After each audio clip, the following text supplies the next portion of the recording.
We are live, everyone. I was having such a hard time getting on here, but I think that I finally figured it out. So let me just make sure that everything is still going and running, that we are live.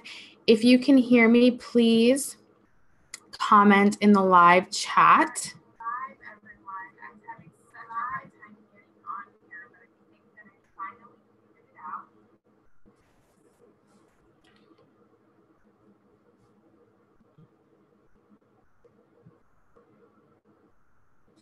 Okay, the weird thing is that it's not telling me if anyone is live, if anyone's watching.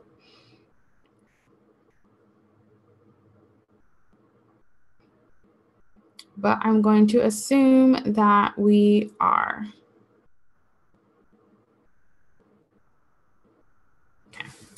So welcome to the Create Your 4-Week Semester Workshop. So for those of you who don't know who I am, my name is Clarissa. I am the creator of She Rocks at College, where college girls come to learn how to get better grades without the stress, overwhelm, and lack of social life. I myself went from failing out of 7 classes and being told by my advisor that I would never make it in the medical field to getting into nursing school with a 3.8 GPA and graduating nursing school with honors while working 2 jobs, which means I learned the skills I needed to learn in order to be a successful student. And now what I do is I teach students how to do what I did by supplying them with the tools, the techniques, the tips it is that they need to see success as students. And I also work part-time as a labor and delivery nurse, bringing in beautiful humans into this world and helping women labor their babies. So what we're going to be talking about today is I'm going to be teaching you a system to plan out all of your months in college. So I have a system or a strategy that's called the 4-week semester. And it's a 4-week semester because I find that the biggest issue that students have in college is that they get really overwhelmed with everything that's going on between all of the classes that they have to take, the reading assignments that they're giving, the homework, the papers that they have to write, finding time to study, finding time to hang out with friends, to read their notes, to rewrite, whatever it is that they need to do. It's really hard to manage all of that. And I find that if you focus on 4 weeks at a time, the next 30 days in your semester, and you figure out what your priority is going to be for that month, and you devise a step-by-step plan, you reverse engineer a plan, it's a lot easier to hit your goals.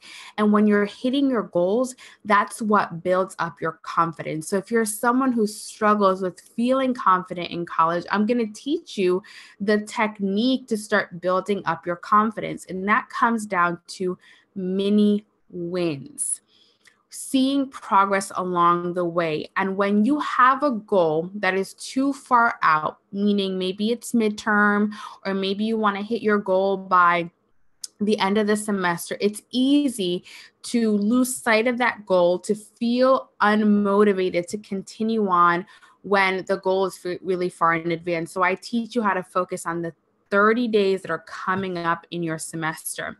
So what I want to do now is I want to go ahead and share my screen with you guys, because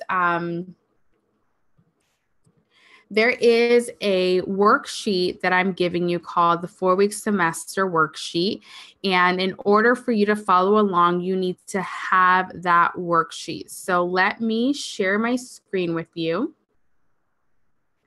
so that you can see.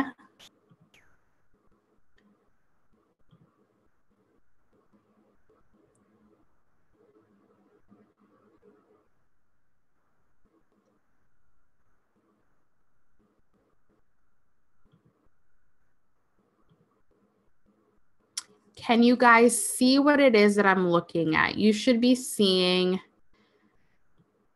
a workbook called the 4-week semester. And I'm just going to mosey on over to make sure that you guys are seeing this.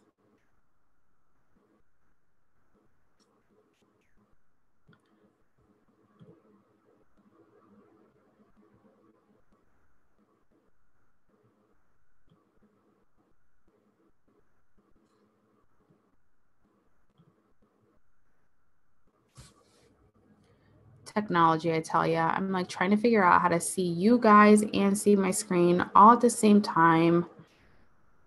I don't know if this is working.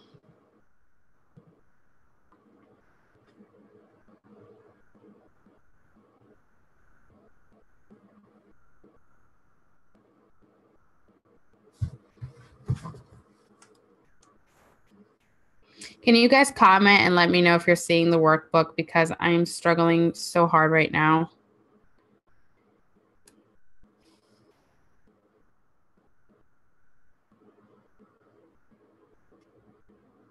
Working.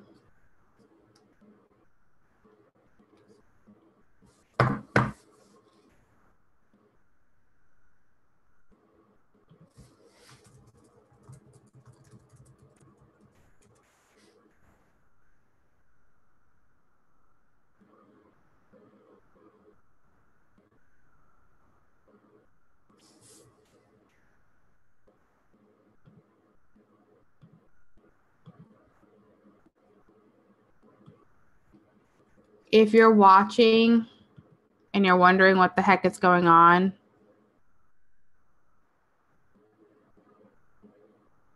I'm struggling.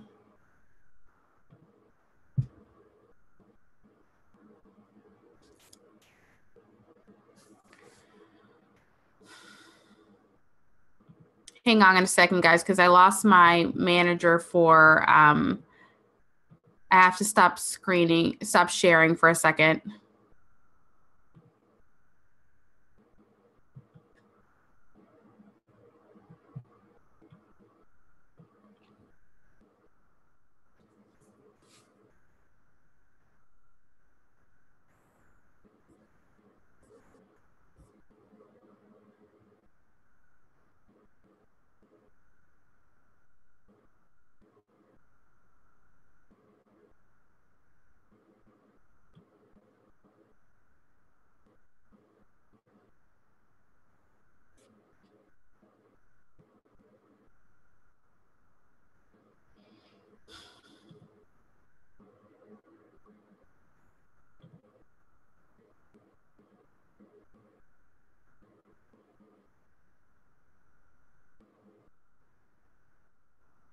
Guys, I apologize that this is not going as I planned for it to go.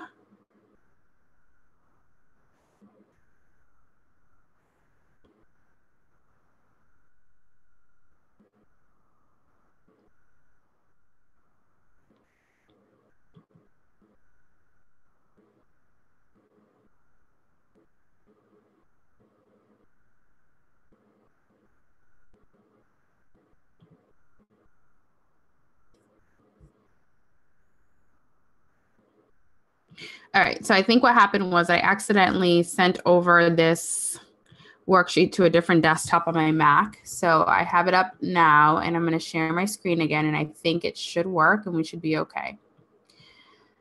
So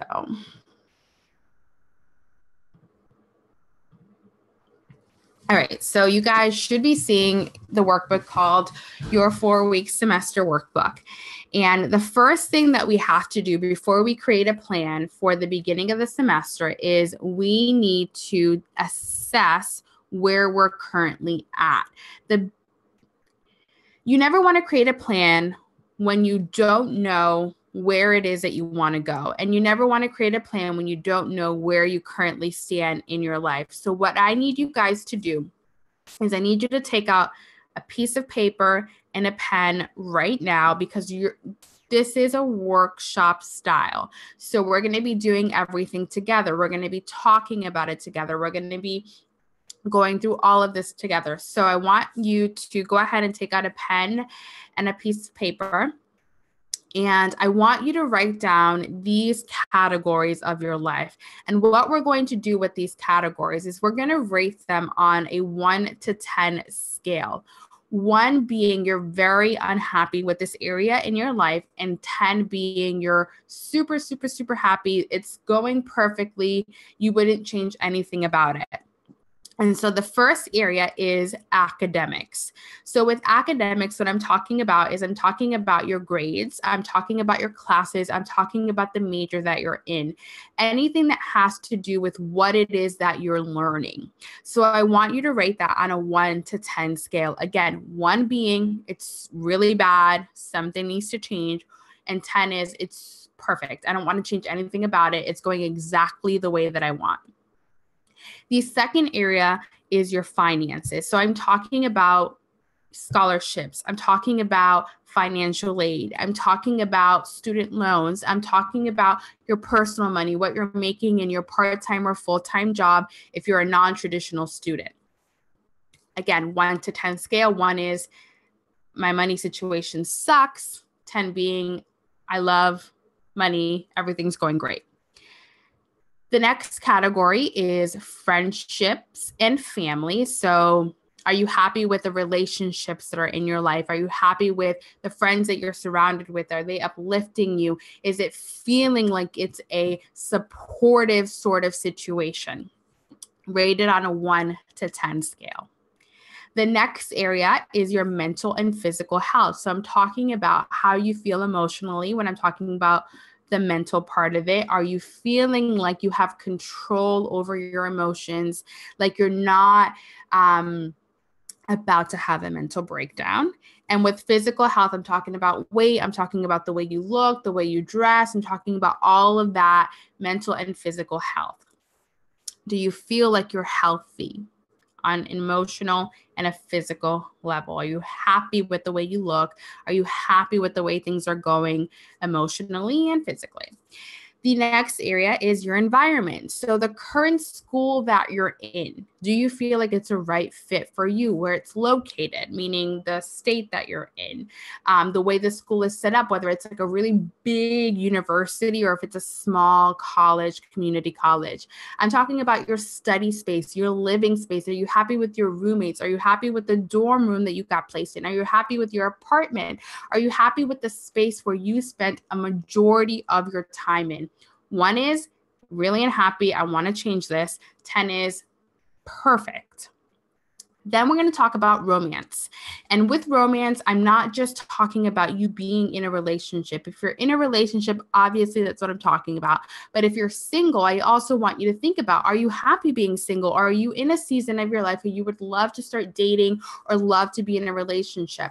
Rate it on a 1 to 10 scale. 1 is I'm single and I'm happy. 1 is I'm single and I'm unhappy being single. 10 is I'm single and I love being single. This is exactly what I want at this point. I don't want any distractions. I just want to focus on me. And the same thing with your relationship. How is your relationship going with your husband, with your boyfriend or girlfriend, with your fiance? 1, unhappy. 10, hasn't ever been better. And then the last area that I want you to rate yourself in are hobbies, joy, and relaxation activities. So things that help to re-energize us. 1 is I have no time for it and I'm unhappy about the fact that I have no time for it. It sucks. I'm not, where I want to be when it comes to this. And 10 is I love everything that I'm doing. I love the fact that I, on the weekends, just kick back, relax, binge watch Netflix, order a pizza, whatever it is, rate yourself there. I'm going to stop sharing my screen for a second because I want to read all of your comments because I want to see where all of you stand right now. So tell me, what was the area that you scored the lowest in the comments, and tell me what was the area that you scored the highest in the comments. This is important. I want you to circle the 2 areas in which you scored yourself the lowest. Circle the 2 areas in which you scored yourself the lowest, and I want you to put it in the comments. This is really important, so please don't skip this step.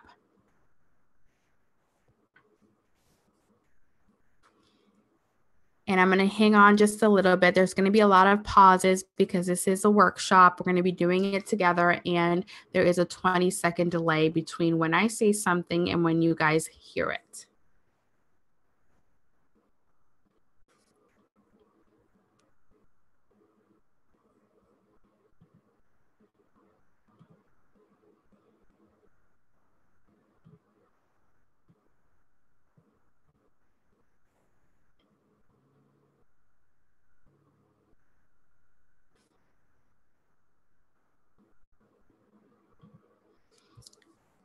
So when you're done rating yourself, go ahead and in the comments, tell me what your lowest score was and what area it was the lowest in and what your highest score was.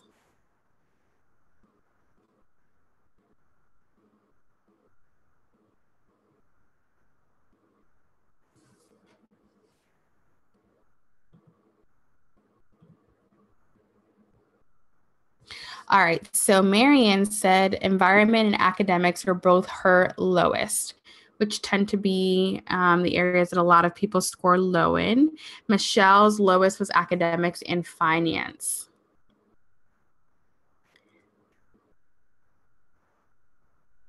Anybody else want to share theirs?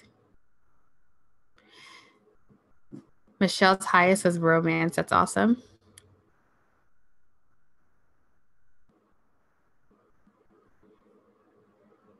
Marian's highest was hobbies and family. Perfect. So what I'm going to tell you is that the areas that you scored the highest in, the reason why you scored yourself really high in those areas is because you already have routines and systems around those areas that make it really easy for you to focus on them. And so because they're going smoothly, the reason why that is because you've been intentional about putting your time and focus there. And at this point, it's second nature for you to spend time on your hobbies and to spend time with your family or to spend time with your spouse. But in the areas in which you scored the lowest, you're lacking some of those routines, you're lacking some of those systems, you're lacking intentionality towards those areas. And a lot of the times that happens because we're not really sure how to go about being intentional in those areas, how to go about creating systems and routines in those areas. And it's not that we don't care about those areas in our lives. In fact, psychology tells us the opposite. The areas in which you gave yourself the lowest score is actually the areas that you cared the most about in this season. Caring the most about those areas doesn't mean that your spouse isn't important, and it doesn't mean that your family isn't important. It just means that in this season, that's an area that you want to focus on, that you want to improve, and that if you improved in those areas, it would increase your confidence, it would increase your quality of life. And by you scoring yourself low in that area, you're revealing to yourself where your priority needs to be over the next 4 weeks. So what we're going to do now is we're going to devise a plan around that priority. So out of the 2 areas in which you scored the lowest, I want you to pick one that's going to be your priority over the next 4 weeks. Now, it doesn't mean that everything else is going to be thrown away or put aside. It just means that for the next 4 weeks, you're going to make an intentional effort to try to bring up this one area. So if you gave yourself a 2, maybe your goal over the next 4 weeks is to bring that up to like a 6 or bring it up to like a 5. If you give yourself a 4, maybe your score is to bring it up to a 7. And all we're doing is we're going to be building systems and routines over the next 4 weeks to help you bring that number up so that you are overall a more rounded person. And I do this process on a 3-month basis with my college students that I work with. I do this with them on a monthly basis because of the fact that it's just easier to look at the next 30 days versus the next year. Does all of that make sense to you guys? So once you have the number one area that you're going to focus on over the next 4 weeks, put it in the comments. One of the things that I do want to let you know is make sure that the area that you pick, you actually have control over changing. Meaning there are things that you can physically do to improve on. If this area involves another person, you changing another person, changing the way they think, changing their actions, that cannot be your priority because you have no control over other people. If you are stuck in your state and you cannot change schools, that is something that is out of your control. So that cannot be an area that you pick. It has to be something that you can physically do something about. So let me know what your number one priority over the next 4 weeks is going to be.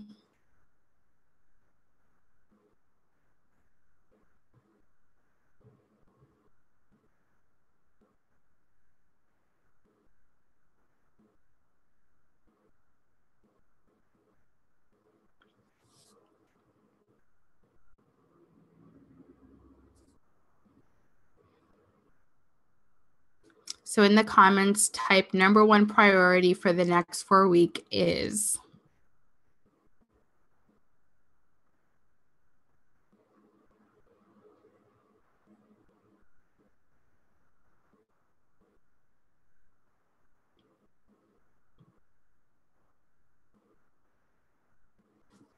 Marian's number one priority is academics. Michelle's is academics. Noella's academics. Esty is academics. Salam is finance and academics. Perfect. So it looks like everybody wants to focus on school. Oh, except for Banari May. She's going to focus on her environment, which is awesome because I think you said your highest was in your academics. Perfect. Okay. So now what we're going to do is we are going to set our goals for the next 4 weeks. So another way that you can look at goals is you can look at them as outcomes or results. So over the next 4 weeks, what results or fruits do I want to see show up in my life? Now, when you create these goals, when you create these results, when you create these fruits, these outcomes, you need to make sure that they are specific and realistic, meaning that you can actually achieve it over the next 4 weeks. If you set a goal to make the dean's list over the next 4 weeks, that isn't going to happen. It's not going to happen because it's not possible. I'm not saying that getting A's and B's is impossible. I'm just saying that the time is unrealistic because the dean's list doesn't usually come out until midterms or the end of the semester. The other thing is if you set a goal to, let's say, for example, change schools, and the application period for applying to a different school isn't until, let's say, May, then that's something that's not going to happen over the next 30 days. But something that can happen over the next 30 days is you making a list of all the schools that you want to apply to. The same thing goes with making the dean's list. While you can't make the dean's list over the next 4 weeks to 30 days, you can set a goal to get a 85 or above on all of your first exams over the semester. So I'm going to share my screen with you again, and I'm going to share with you where you should be on in your worksheet and how you're going to set these goals. So let me share my screen again. Okay. So we are on page 3 of the worksheet of the workbook. And what I want you to do in this area is I want you to set 5 goals that you believe that you'll be able to accomplish over the next 4 weeks.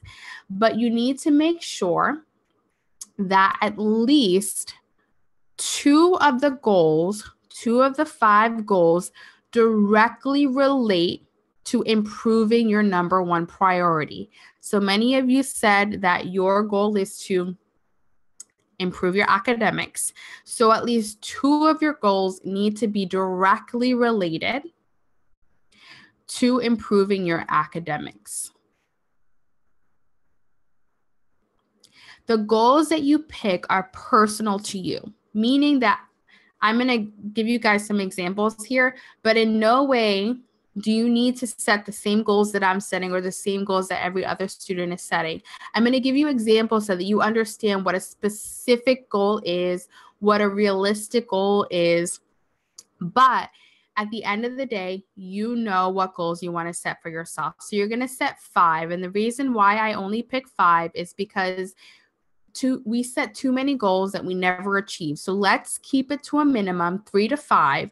And at least 2 of those goals need to be directly related to your number one priority. Why is that?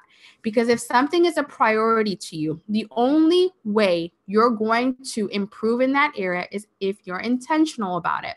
Setting a goal around that area that you can accomplish over the next 4 weeks is being intentional. I saw someone comment saying that, hobbies is the one thing that they scored the lowest on, but you scored yourself low there because we're hardest on ourselves on the things that we want to be spending time on the things that we care about.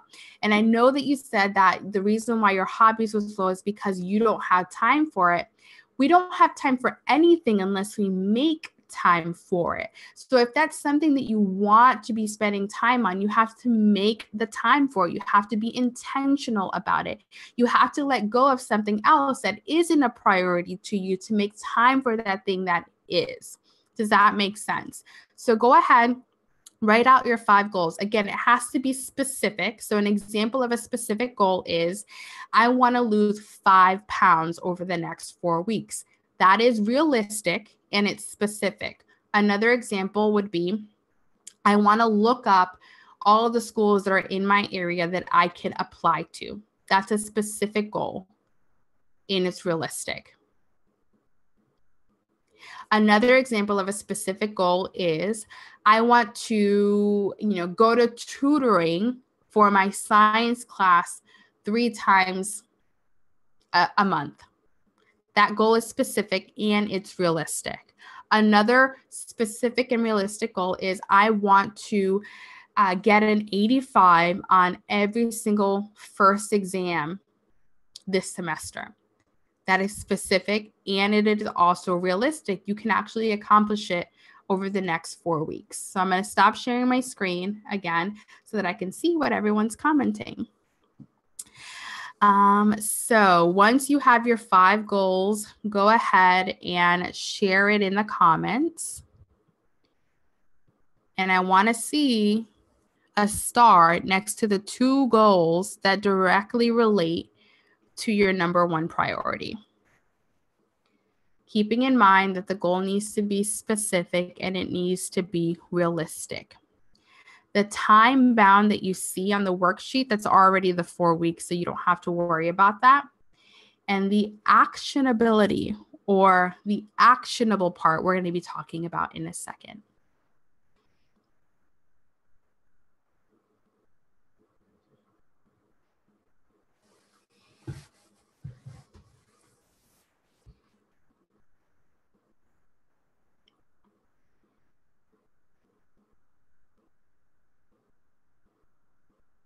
If you see me looking down, I'm looking down at my phone to see your comments and to make sure that I'm still live. And if you're hopping on and you're hearing me not say a word, it's because this is a workshop and we're all working on each of the steps, and I'm waiting for people to put in their comments.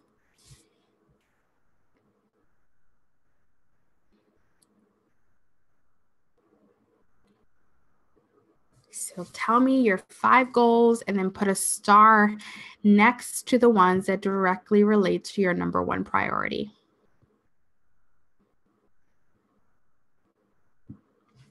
An example of a financial goal, if you want an example for that, a specific goal can be, I want to take out 10% of each of my checks and put it into a savings account. An example of a financial goal that is specific and realistic is, over the next 4 weeks, I'm going to create a budget for all of the money that comes in. An example for an environmental goal can be over the next 4 weeks, I want to go through all of my papers and organize them.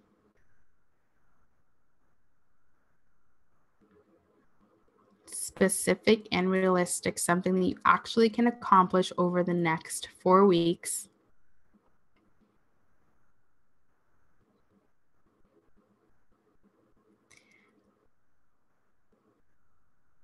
Does anyone want to put in their goals for me?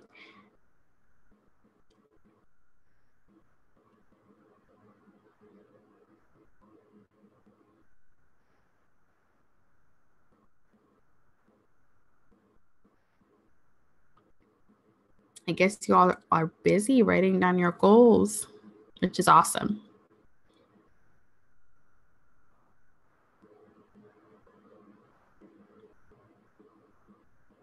And I apologize if I seem a little low energy. I'm under the weather, but I had made a commitment to show up here today and I didn't want to cancel on you guys. So I'm here ready to support you. So Sulam says, I'm new to my city. So her financial goal is to get a job. Now that get a job isn't specific enough.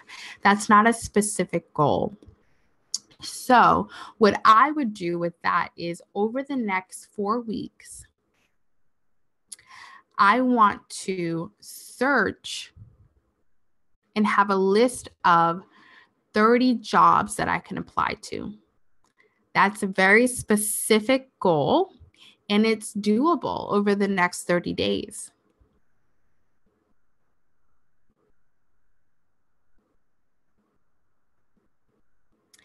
And when I say specific, what I mean is that you can actually measure it. So you can actually see the progress that you're making. You can actually see, am I getting closer to achieving this goal? So with get a job, it's hard to see the little steps, the little wins that you're making along the way. And so if, say, for example, in a month, Sulam, you don't get that job, you might start feeling like a failure or like disappointed with yourself because you didn't get the job. But if you set the smaller goals, the more specific goals along the way, you can see that you're actually making progress, which keeps your confidence up. So it's really important that you set these specific goals that are doable over the next 4 weeks. So Noella says her goal is to learn new skills to learn and recall my lectures by the end of each week. So your goal is to learn new skills to learn and recall her lectures. Esty says, I will apply to at least 4 jobs this month. That is a very good goal. It's specific and it's doable. I love it. Michelle says, her first goal is to read chapters before class. Second goal is to start homework on Tuesdays. And third goal is to meet with at least 1 professor a week. Those goals are perfect.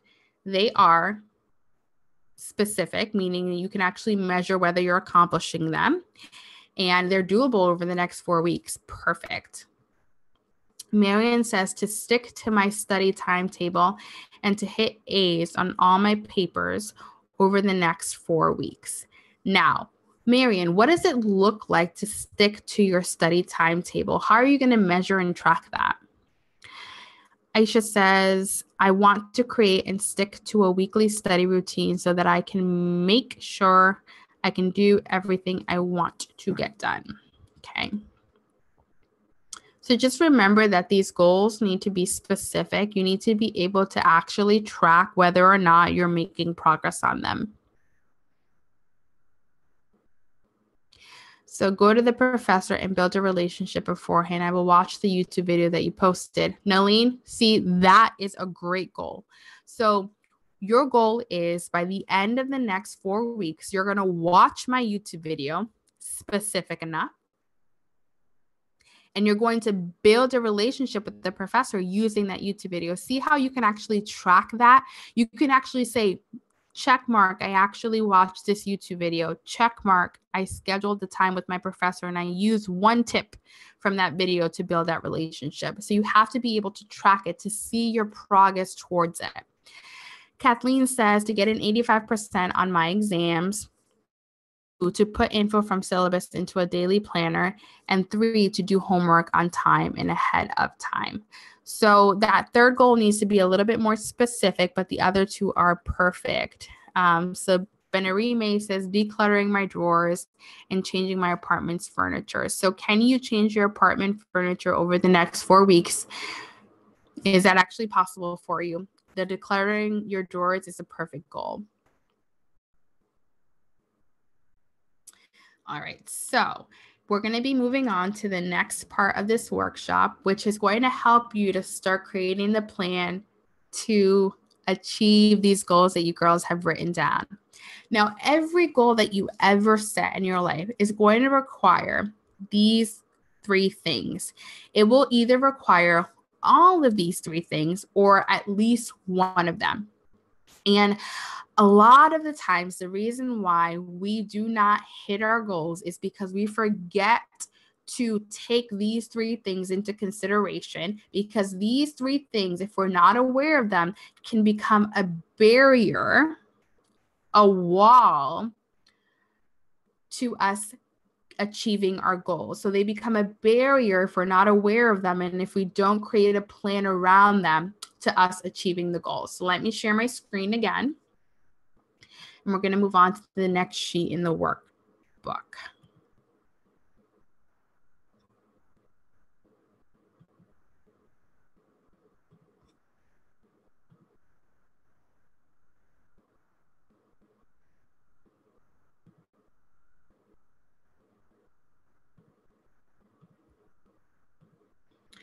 All right. So next to every single one of your goals, so you guys have written down 5 goals so far. 2 of those goals directly relate to your number 1 priority. Now, if you're not careful, if you don't take into consideration these 3 things that every goal requires, either one or all 3 of them, if you don't think about them ahead of time, they will and can become a barrier against you achieving your goals. So those 3 things are money. So a lot of the times the goals that we want to achieve, we can't achieve them unless we have the money to do so. The second thing is time. Sometimes we need time to dedicate to that goal. And 3 is a skill. Sometimes we want to achieve the goal, but we don't have the skill needed to do so. So next to every single one of those 5 goals, I want you to think about, is achieving this goal going to require money? Is it going to require time? And is it going to require me learning a new skill? Sometimes it'll just be one of these things. Sometimes it's all 3. So next to each of these goals, figure out, will it require me getting more money, finding the time or dedicating the time to it, or a new skill?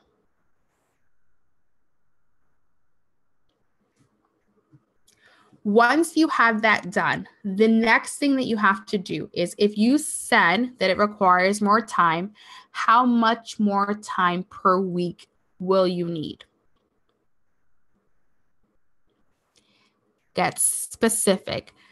One of my mentors says, nothing becomes dynamic until it becomes specific. And if you don't know what the word dynamic means, it just means change. Nothing changes until you become specific about the thing that you need to change. Until you become specific about all of the things that are involved in that thing changing. So if it requires time, how much more time per week?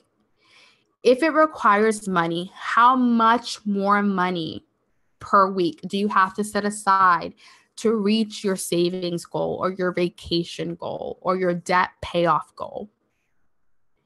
If it requires you learning a skill, what specific skill will you need to learn? Okay, so I want you to go through this process. I'm going to stop sharing my screen. And once you're done, go ahead and comment.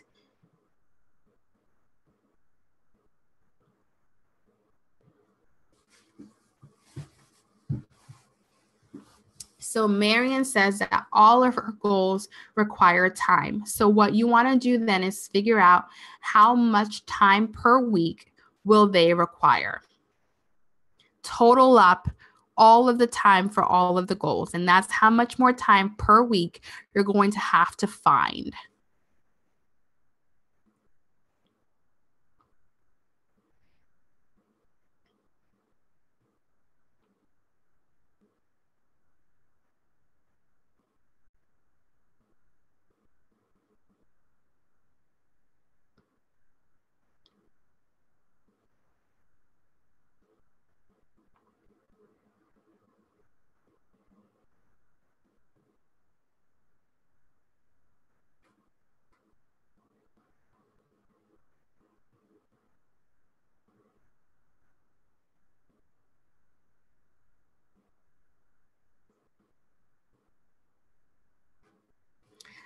So let me give you guys some examples because I feel like sometimes these examples help.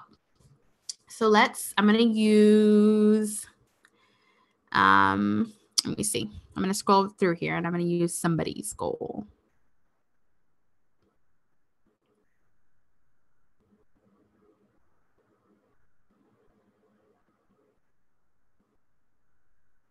Okay, so I'm going to use Michelle's goal. So her goal is she's going to read her chapters before class. So based off of, if I were to say this was my goal, this would probably require me finding the time to read those chapters before class. So what I would need to do is I would need to guesstimate how much time it typically takes me to read a chapter. And let's say, for example, it takes me about 2 hours to read and write notes for a chapter. And that's my goal, is to do it before class.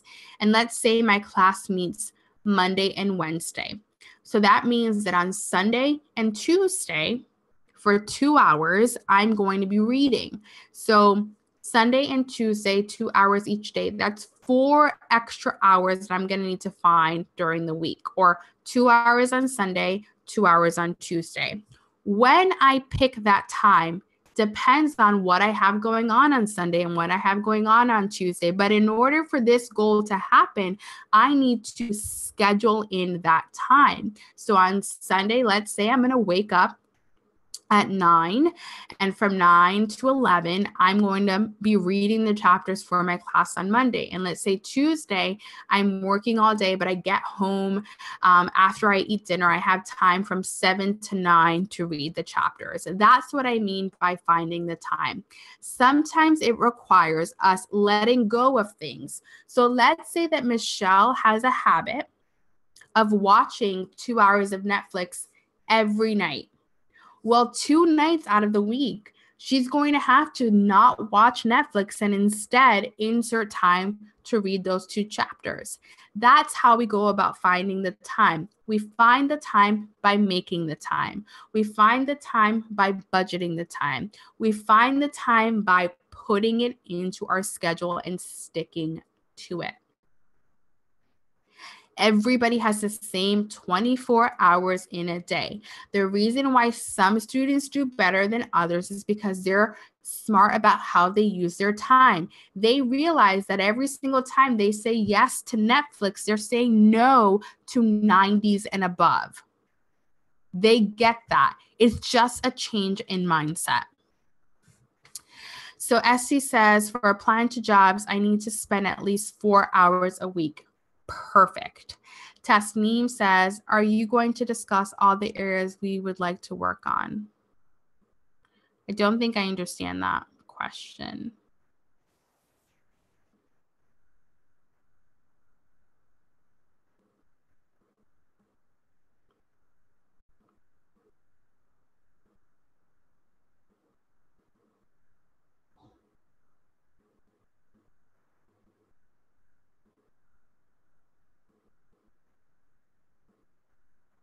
Okay, so right now what we're working on is we're figuring out, is my goal going to require time?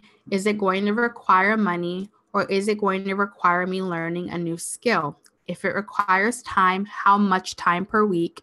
If it requires money, how much money per week? And if it requires a skill, me learning a skill, what specific skill is that? If you are having trouble coming up with or figuring out what it's going to require, please put in what new skill it is that you're going to need to learn. So, for example, if my goal is to write notes and read before class, but I know from past experience that I don't understand my reading and that I don't write good notes, then the new skill that I'm going to need is to learn how to read with comprehension.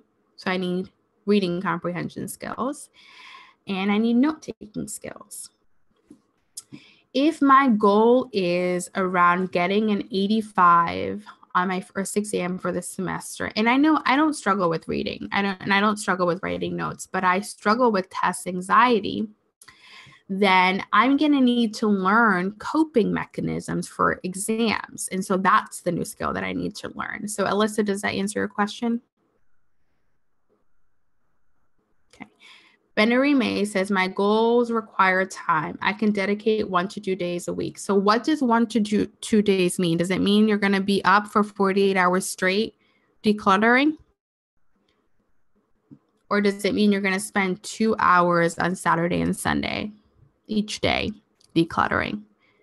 Nothing becomes dynamic until it becomes specific.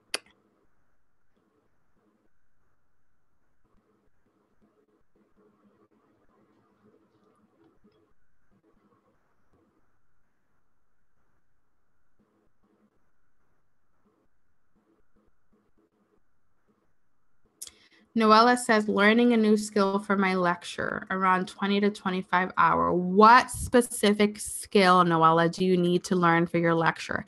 I have no idea what you're talking about. And I'm not saying this in like a mean way, but what I'm trying to get you guys to be very specific, because this is the level of planning that it takes to see success.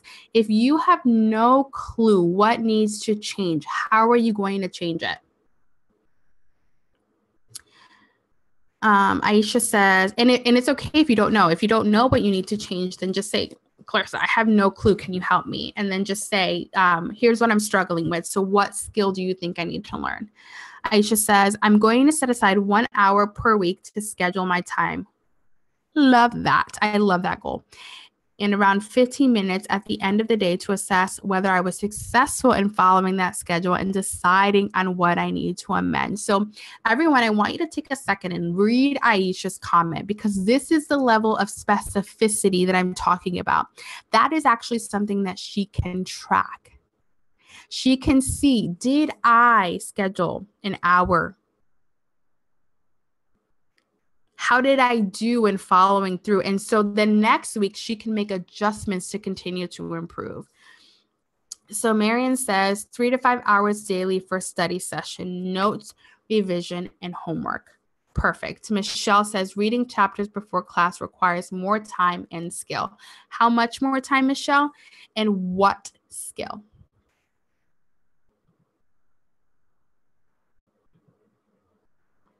Okay, so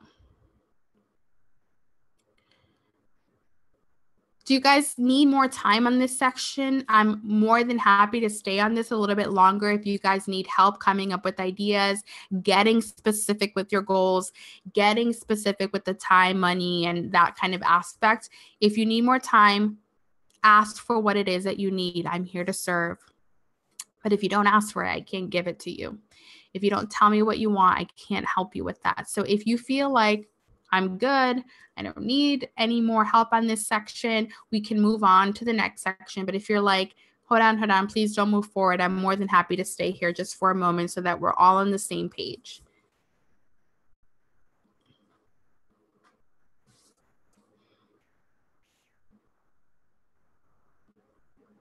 This is all new to a lot of you.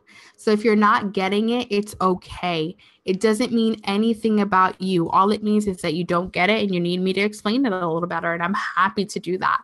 Don't ever feel bad about not understanding something, and don't ever feel bad for not moving forward at the same pace as everybody else. All it means is you need a little bit more help. So I'm more than willing to stay here if we need to. Because I know when I first started doing this, I had a hard time being specific and stuff. So I totally get it. So salam, or salam. I wish, can you like put in phonetically how to pronounce your name so that I'm not sounding like I'm disrespecting your name? Learning to take notes from the textbook and comprehending them. That's so that's the skill that you're going to need to learn, and that's specific enough. So anyone who's just joining on live, this is called a 4-week semester, and I'm teaching you how to create goals for the next 30 days or the first 30 days of your semester, and how to devise a plan to help you move along. Nalene, okay, perfect. So she's going to learn how to take Cornell notes and how to use the Feynman technique to do question and answers for her notes. So those are the skills that she's going to be learning how to apply to her lectures. Perfect. See how specific that is? Perfect.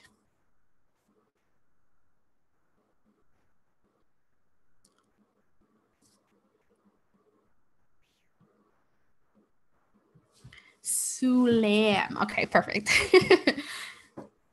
All right. So it seems like everybody is doing good with this section. So let's move on to the next section. Okay. So I'm going to recap. What we've done so far is we've rated 7 areas of our life. We've rated academics, finances, environment, relationships, romance, hobbies, mental and physical wellness.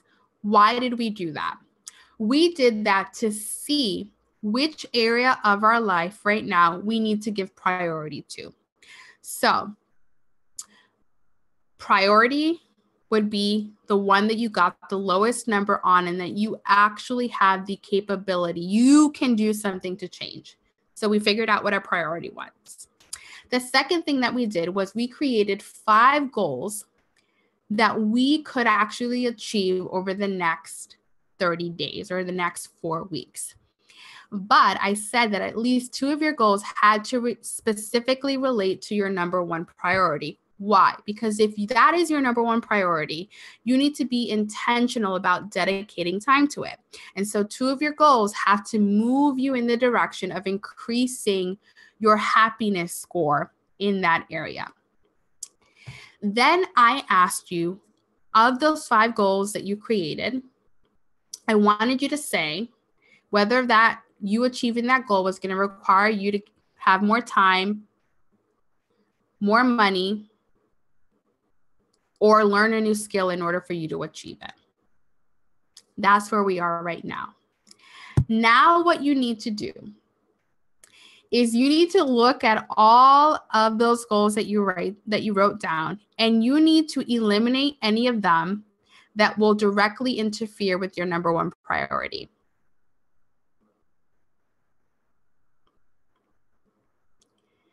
So do any of the 5 goals that are not directly related to your number 1 priority interfere with you increasing your happiness scale on your number 1 priority? So I'm going to share my screen again and share with you where we're at.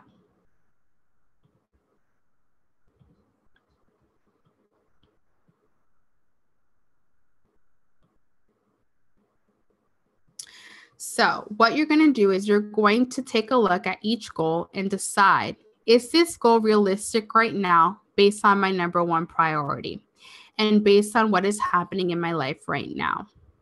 Will trying to achieve this goal take away from my number 1 priority in this season of life? What's an example of that? What do I mean by that? So what I mean is that let's say that you have your number 1 priority is your relationship with your partner. Okay, let's say that's your number 1 priority. Everything else is going fine, but you want to increase your happiness scale in your relationship. But one of your goals, and you realize that in order to do that, you're going to need more time and more money to hire a babysitter. You need to find the time to go on date night so that you guys can come together as a couple, and you need to find the money to, get a babysitter to come in. But then one of your goals is to buy, a new car. Let's just say that's one of your goals that you threw in there. Well, that's taking away money from you being able to hire a babysitter and dedicate time to your husband. So I'm not saying that goal is something that you're never going to strive for, but in this season of your life, based off of what you're telling yourself is important to you right now, important for you to increase your happiness level in, that goal cannot be. It might be for the next 4-week semester that you create. So maybe you just push the date back again. So again, you're trying to see realistically, if I go after this goal right now, is it going to take away from my number one priority? And if so, this is something that I need to either push back and reevaluate. You don't want to set goals that are going to self-sabotage, that are going to cause you to self-sabotage, that are going to cause you to get a divorce or cause you to end up with a D if right now your number one priority is academics. Does that make sense? So if you realize that one of your 5 goals is going to cause you to self-sabotage, put that goal below. And what are you going to do about it? Are you going to push it back, or are you just going to completely forget about it for right now?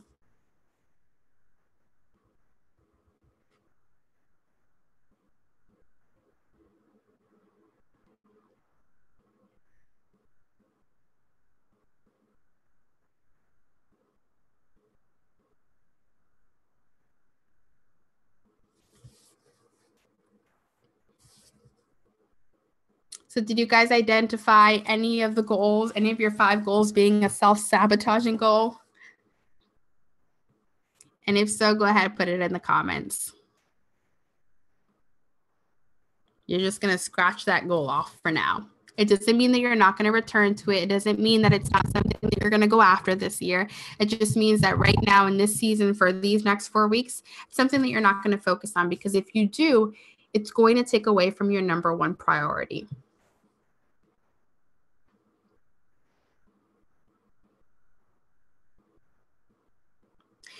This, what I'm doing with you guys right now, is how people like Oprah achieve so much in a year.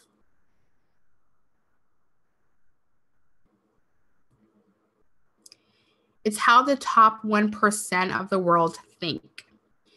And if you're anything like me, you're aiming to be there, right?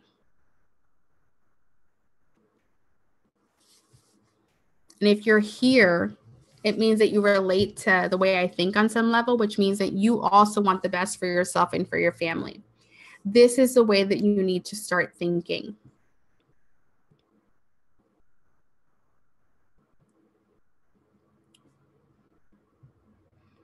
So did anyone identify a self-sabotaging goal?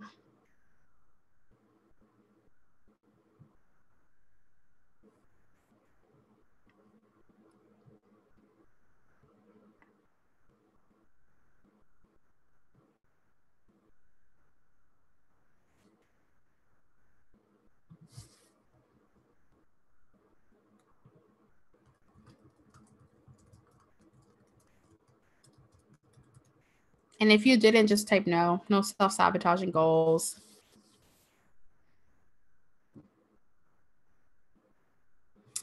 So Claudia said, I want to max out my Roth IRA by April, but in order to do that, I have to work more hours to do that. My number one priority is school, which means I have to study, and that also requires more time.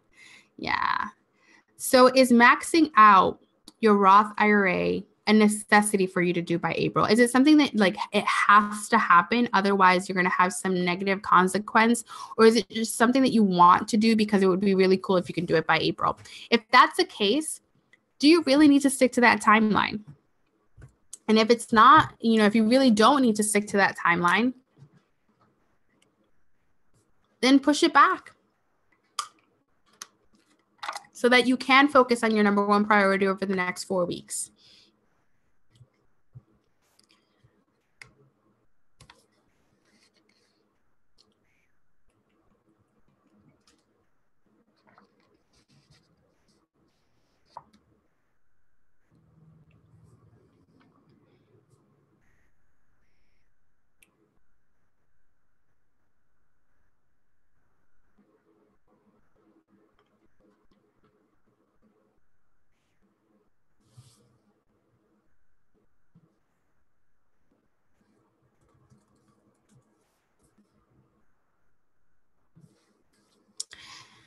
So Love Hope says, I need to be more social, but I have to spend more time studying. I spend so much time studying and still do not get the grades I want, but but I'm committed. So it sounds like to me that you lack a skill that you need to develop around studying.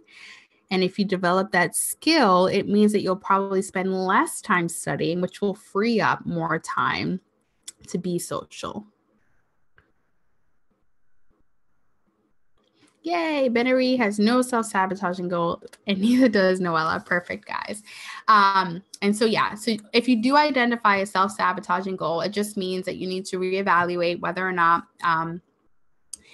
it needs to be just sort of the timeline for that goal needs to be pushed back, or it just needs to be eliminated for the time being. That's all it means. It just, you want to make sure that nothing is going to become a barrier for you achieving the number one goals that you need to achieve in order to increase your happiness level around your number one priority. That's really why we do this. Okay. So the next thing that we need to do is we need to devise a plan, a specific plan, a routine around achieving these goals. I'm going to drink water with the cap on.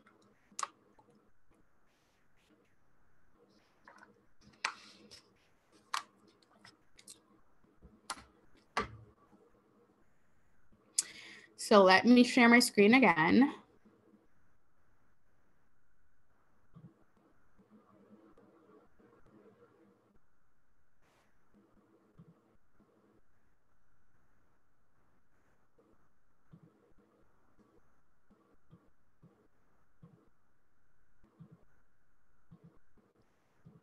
Okay, so this is the page that we're on now. So now what we need to do is we need to come up with a sixth goal. I know, I just had you write down 5 goals and I'm asking you to write a sixth one. Well, this sixth goal is the goal that you're going to write that will help make your other goals achievable. So when I had you figure out, is this goal going to require more time? Is it going to require more money? And is it going to require more skill? The reason why I had you do that is because this sixth goal needs to be a goal that will help give you more time or find more time, help give you more money or make more money, and help you develop this skill. So that's what the sixth goal is, meaning that those other goals aren't going to be possible unless you find a way to get the time, get the money, or get the skill. So this sixth goal makes all the other goals possible. So I want you to brainstorm some ideas. Right now, I'm going to give you a couple minutes to just brainstorm some ideas that will help give you the skill. So in the case of Noella, she said that she wanted to learn how to use the Feynman technique to help her learn the stuff that's in lecture. So maybe her sixth goal would be to find 3 YouTube videos that give examples on how to use the Feynman technique, and she's going to apply one of those examples every week to her lecture. That goal makes the goal of her increasing her number one priority, happiness in academics. Do you see what I'm talking about? So in the case of, I'm going to stop sharing my screen again. In the case of Claudia, she wants to max out her IRA by April. And that's going to require her working a little bit more. But her other goal is academics, and she needs time for that. But let's say, for example, Claudia, that you learn a skill that helps you cut down on your reading time. That frees up more time for you to actually work and hit that April deadline. So do you see how having this sixth goal makes the other goals possible? This is what I call a momentum goal, meaning that it's kind of like the domino effect, that when you push that one goal, everything else just falls into place. I should call it the domino, the domino goal. But you want to now brainstorm that sixth goal. And you can put your ideas in the comments and I'll tell you if that's a good momentum goal. So what you need to put in the comments in order for me to give you feedback is, what's your number one priority? What are your goals for that number one priority? So the goals that directly relate to you increasing that number one priority. And what's the goal, your momentum goal, that will make those two goals inevitable? That if you focus on that sixth goal, those two goals will just automatically happen.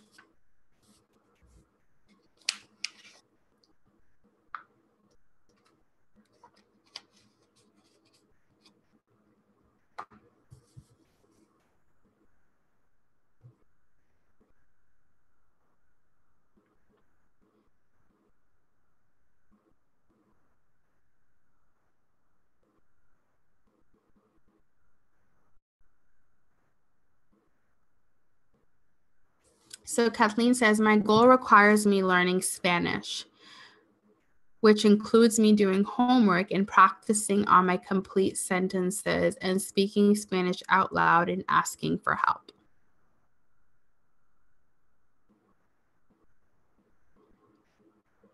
What is that your sixth goal then, Kathleen, doing the homework?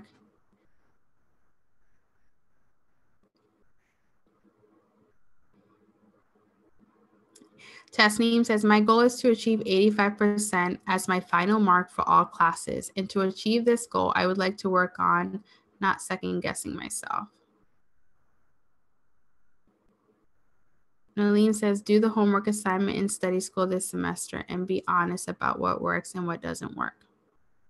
Okay, so Noella's sixth goal is study school, which she has signed up for, and I'll be talking about later today. And so she's going to be doing all of the assignments that I give her inside of study school. That's the perfect sixth goal. So she identified that in order for her to increase her happiness level with her academics, she was going to need to improve her study skills. Her sixth goal that makes that possible is signing up for study school and following through on the assignments. Do you see how her signing up for study school makes everything else possible? In the case of, say, you wanting to lose 5 pounds, the momentum goal could be hiring a trainer or a nutritionist, because you gaining that skill makes it possible for you to go to the gym and know what you're doing, makes it possible for you to know what to eat and what not to eat, which will help you in achieving the 5-pound weight loss goal.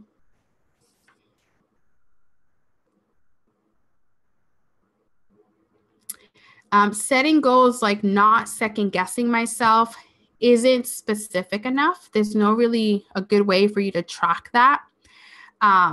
Instead, what you need to do is increase a skill that will give you confidence. Confidence comes from tiny wins.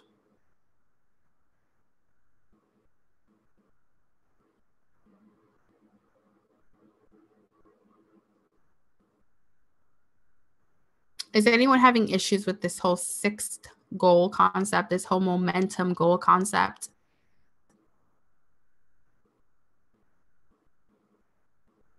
All you're doing is creating a goal that gives you more time, gives you more money, or gives you the skill that you said that you lacked. That's all it is. Because if you create a goal around getting more time, if you create a goal around getting more money, and if you create a goal around learning the skill, then that's no longer a barrier against you achieving the goals that needed those things. Does that make sense?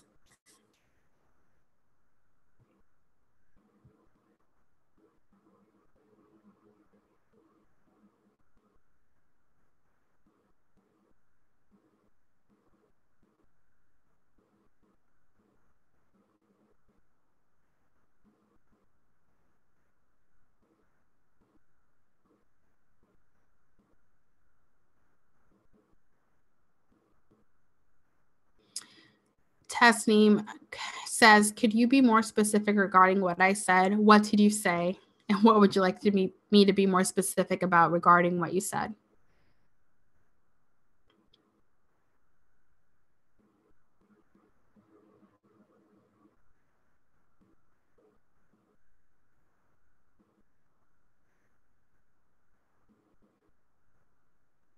So basically, if your goal is to get an 85% in all of your classes, what is that going to require? Is it going to require you having more time? Is it going to require you having more money?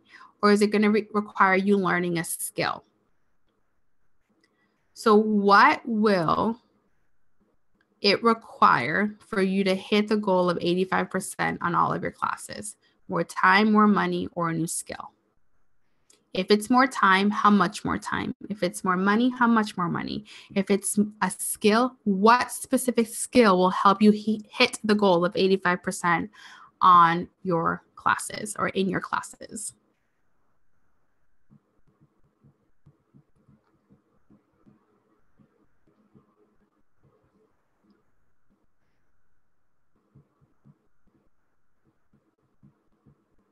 Did that help, Tasneem?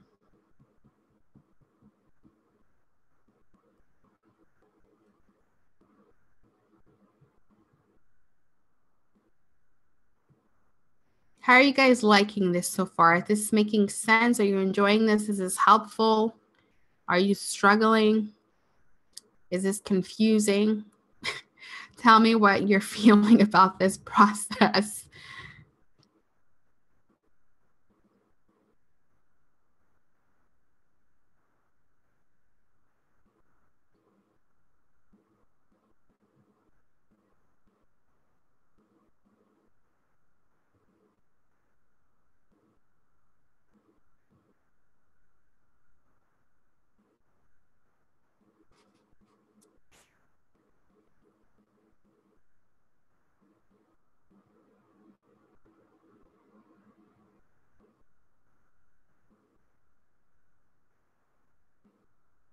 Benary says, I would have to make time for decluttering by decreasing the time I spend playing video games on the weekend.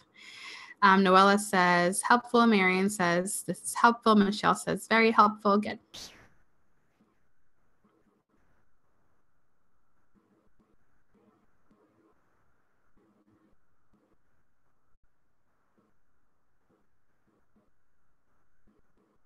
Aisha says, yes, having a step-by-step goal setting process makes the whole thing much less overwhelming.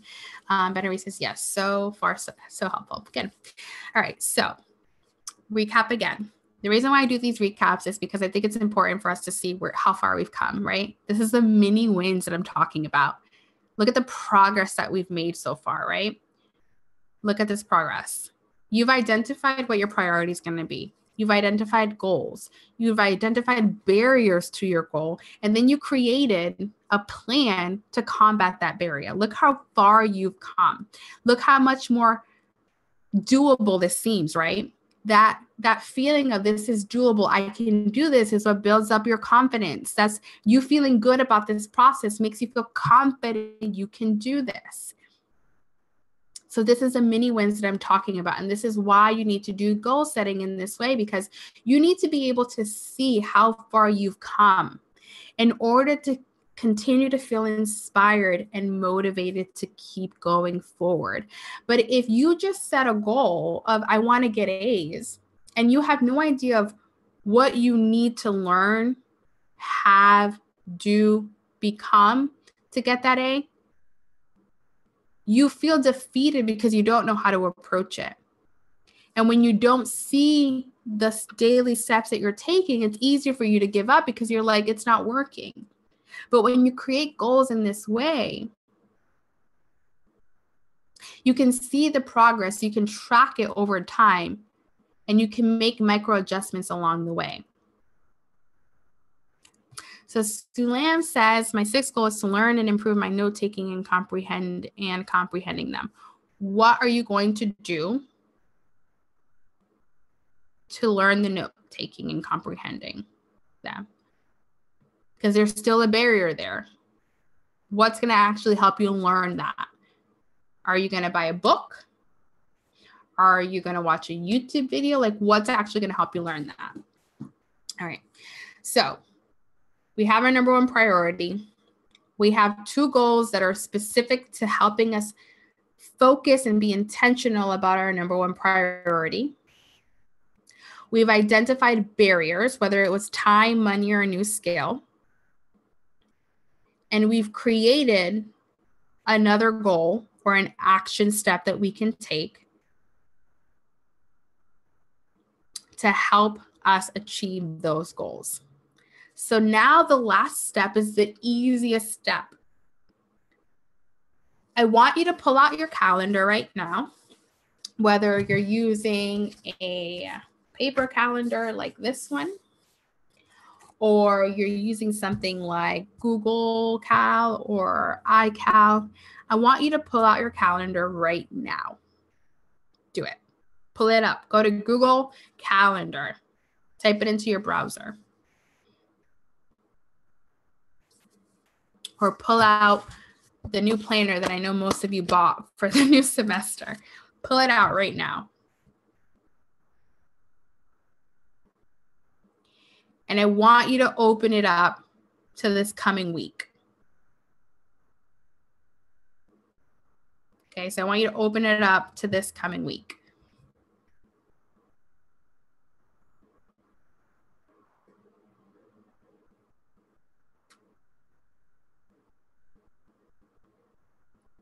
Once you guys have it, let me know. Say, pulled it up, got it, done in the comments.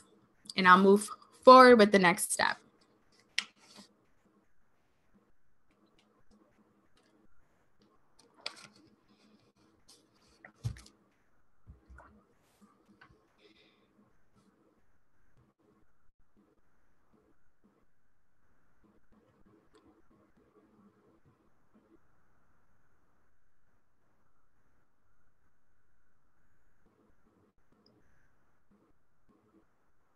All right, Sulam says got it. Alyssa says got it. Okay. The first thing when it comes to planning your week, the first step that you have to do is this. I want you to box out or block off everything that is set in stone. Set in stone means you have no control over when it happens. So things that are set in stone are things like doctor's appointments, like your class time. They meet when they meet, right? You have no control over that. Things like your work schedule.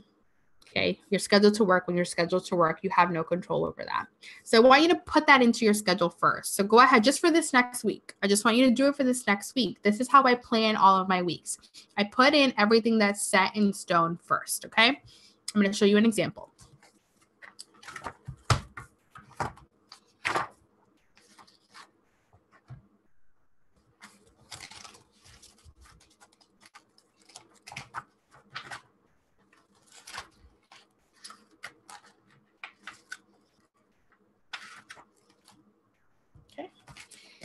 So an example is this. I have, just covering up people's names, I have my labor and delivery schedule.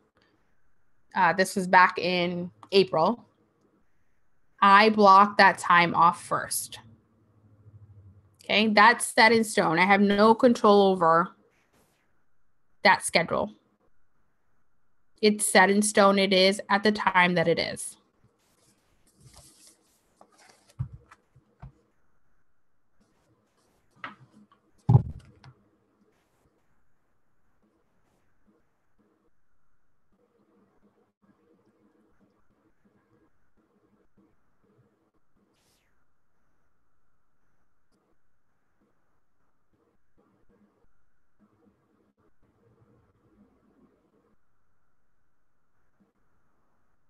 When you're done putting in everything that is set in stone, meaning your work schedule, your class schedule, any appointments that you have, meetings that you have no control over the time, say, did it in the comments, and I'll move on with the next step.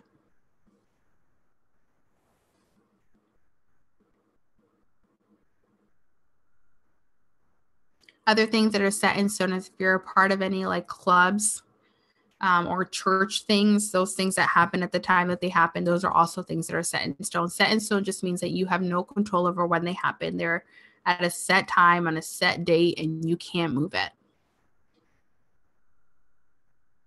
And you also have to be there.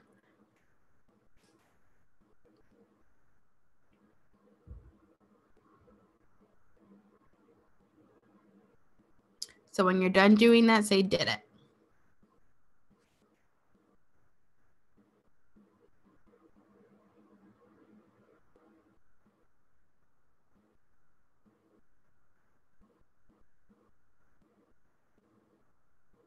All right, so once you do that, you'll notice that you have these things here that are like blank. You'll have times that are like blank. That's called white space. Or how I like to call it, time I have control over. Time that I can do whatever I want with. I can choose to study during that time. I cannot choose to study during that time. I could nap during that time. I could do whatever I want during that time. That's my time. I control it. Now, if you want to be a successful student, if you want to be someone who actually achieves the goals that they set for themselves at the beginning of every 4-week semester or at the beginning of the year, you will block off some of that white space with time or with an action that moves you closer to your goal. So if my goal was to apply to 4 jobs for the month, you better believe that I'm going to block off 1 to 2 hours during that white space to search for jobs that I can apply to. You better believe that if my priority is to bring up my grades and my goal is an 85%, I'm going to block off time to research the Feynman technique and then immediately apply one of those techniques to the notes I wrote this week.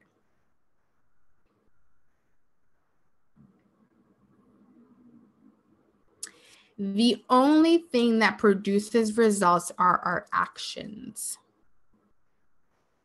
And if you're not intentionally scheduling time for those actions and then actually showing up for that time and doing what you say you're going to do, you cannot be surprised when the results don't happen if you're not scheduling the time for the actions.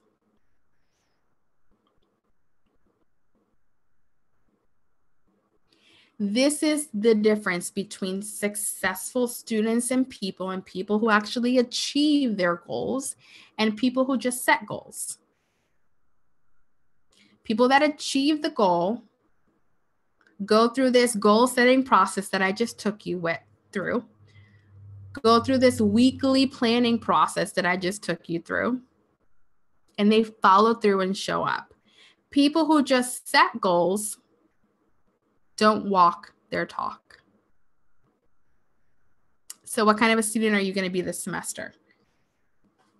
What kind of a person are you going to be this semester? Are you going to be somebody who achieves their goal or someone who just sets goals?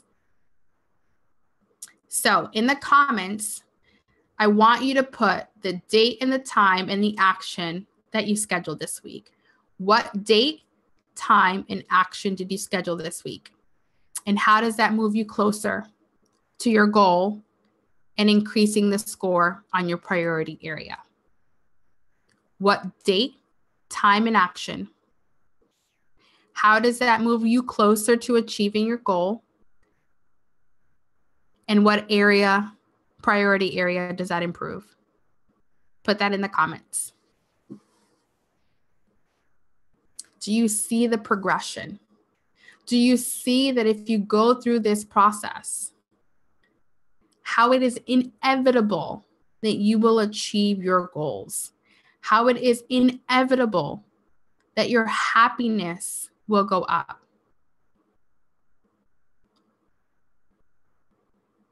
How many of you actually go through this process? How many of you have done this before?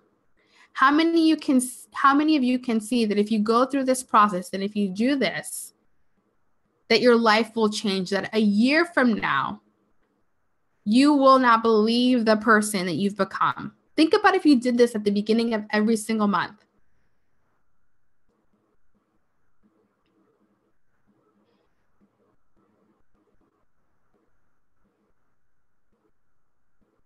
How many of you are going to commit to doing this every single month this semester? How many of you?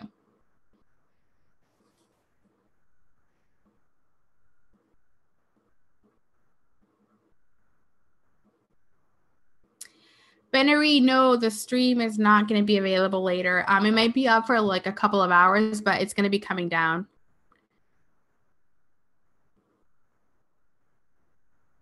Alyssa says, I have and always keep on a schedule, but do the things that you put in your schedule actually help you achieve the goals that you strive for? Do they consistently help you achieve the goal? So Marion says, every day after dinner, I will go to the library for my 3 to 4 hour study session. Alyssa says, my goal for the week is to set up your one-on-one session with me before my semester starts. Awesome.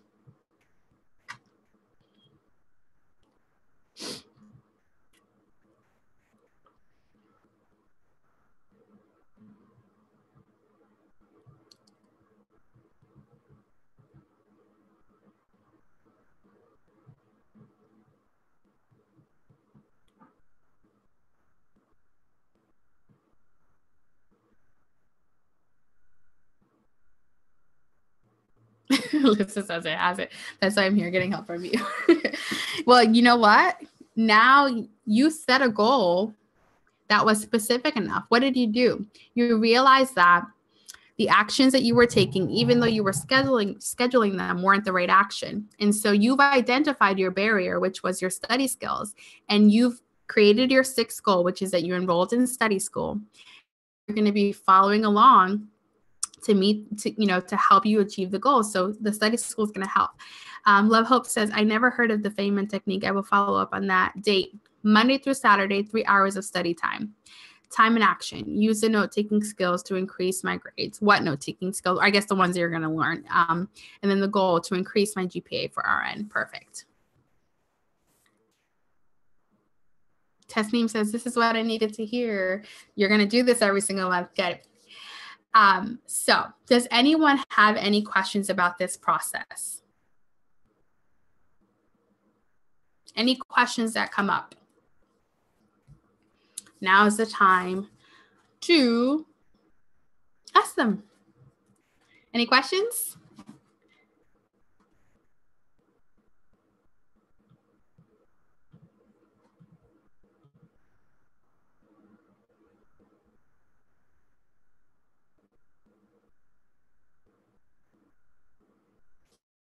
Jill says, Tuesdays from 7:30 a.m. to 9:30 a.m. I will read and take notes for Chem 325.